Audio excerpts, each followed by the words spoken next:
How to become a master storyteller. Okay, so let me challenge something you might believe about storytelling. Most people think great storytelling is about creativity or a natural talent. They are all wrong.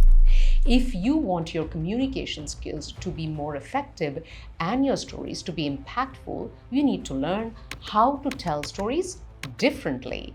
In this video, I'm going to walk you through six storytelling techniques that will massively improve your content. After watching this video, I guarantee you'll think differently about how you communicate your ideas to others. Let me tell you something surprising. Viral stories follow specific patterns that anyone can learn, even if you think you're not a natural storyteller. Last month, a junior employee gave a 90-second presentation that completely changed his company's direction when a CEO's hour-long data-packed slides couldn't. What did he know that the CEO did not?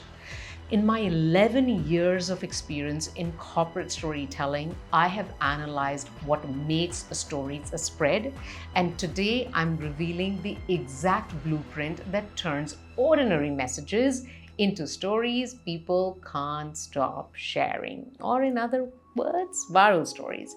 Remember, there is a bonus tip at the end of this video, which will be the cherry on top once you know how to craft better stories.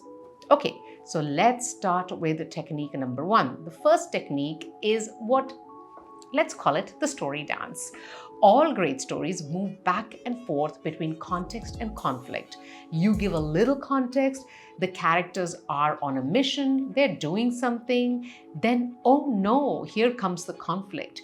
You give a bit more context as they solve that first problem, they're on their way, and then another obstacle appears. This dance between context and conflict is how you keep people engaged. It works because conflicts create open loops in the brain, and people naturally want those loops closed. The simplest way to create this dance is to use the words but and therefore in your stories. When you're connecting ideas, avoid using and then. That creates a flat, boring narrative. Instead, use but to introduce complications and therefore to show consequences. Let me show you how this works. In one of my most successful presentations, I started with our team built a new product that customers seem to love.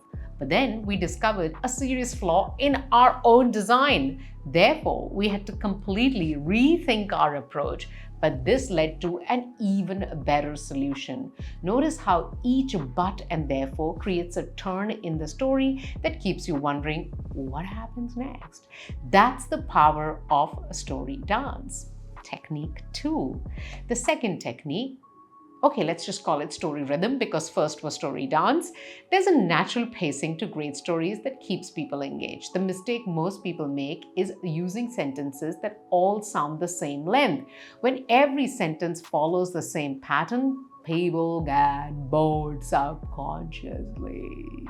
Their brains start to predict what's coming next and they simply tune out. The solution is to vary your sentence length deliberately. Use some short sentences, then use medium-length sentences that develop your ideas more fully. And occasionally, when you're built up enough momentum, you know your audience is fully engaged. Use a longer sentence that carries them through a complete thought with all the energy and impact of a well-crafted argument that makes them feel the power of your message. See how the variety creates a natural rhythm? It's like music for your brain.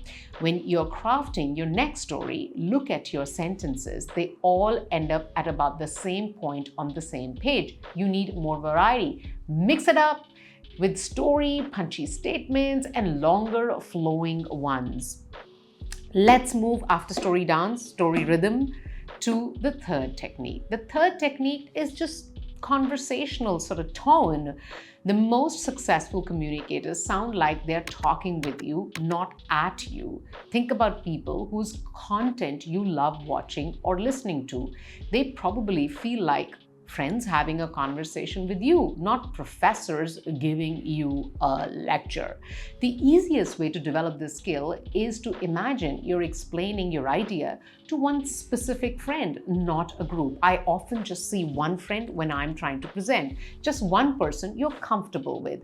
When I write scripts or prepare presentations, I picture my friend Sarah sitting across from me and I write as if I'm talking directly to her. This changes everything about how I communicate. Your language becomes simpler, your examples are more relatable, and your energy is a lot more authentic. You can practice this by recording yourself explaining your idea to an actual friend, then comparing that to how you sound in your formal content. The goal is to close the gap between these two versions of yourself. Let's move to technique 4. Reverse engineering, it is called, or we are just naming them these things so that you can remember them. Most people start creating content by thinking about their opening. That's actually backwards. The most effective way to build a compelling story is to start with the end in mind. Figure out exactly what insight or action you want people to take away. Think of them walking out of that room and what should they be walking away with. Then work backwards from there. I'll always write the last line of my content first. What's the final thought I want to leave people with? What's the conclusion that makes everything else matter? Once I know where I'm going, I can build a path to get there. Try this when you prepare your next presentation or content.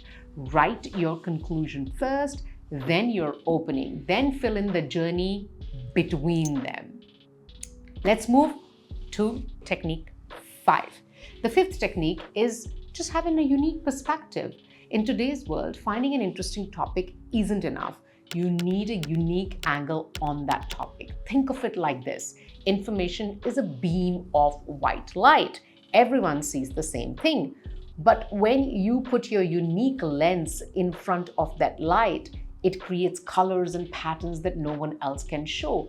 It's the non-obvious take on your story. Ask yourself, what's my unique take on this subject? What perspective do I have that others don't? What unexpected connection can I make? For example, when a major product launches, most people talk about the features or the price. But what if you focused on the psychological reasons people are obsessed with it?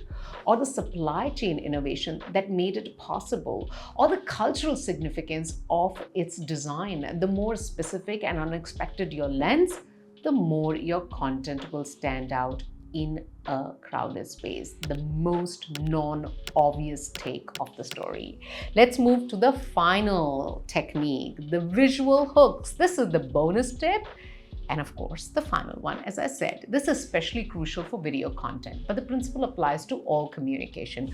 Most people focus entirely on what they are seeing, but visual information processes 60,000 times faster in our brain than verbal information. The mistake I made for years was relying on verbal hooks alone, saying something interesting without showing something interesting. Once I started deliberately creating visual moments to complement my key points, my story performance improved dramatically. For every major point in your story, ask yourself, how can I show this, not just tell it? Climate change, polar bear dying is a visual. What visual would immediately communicate this idea? This doesn't mean you need fancy graphics. It could be a simple object, a quick demonstration, or even just a change in your expression or position. The key is giving people's eyes something meaningful to process along with their ears. These 6 techniques will definitely help you become a master storyteller. I am really keen to find out from you, which one would you use in your next presentation? Tell me in the comments below, and I will see you for the next one very soon again. Stay storied.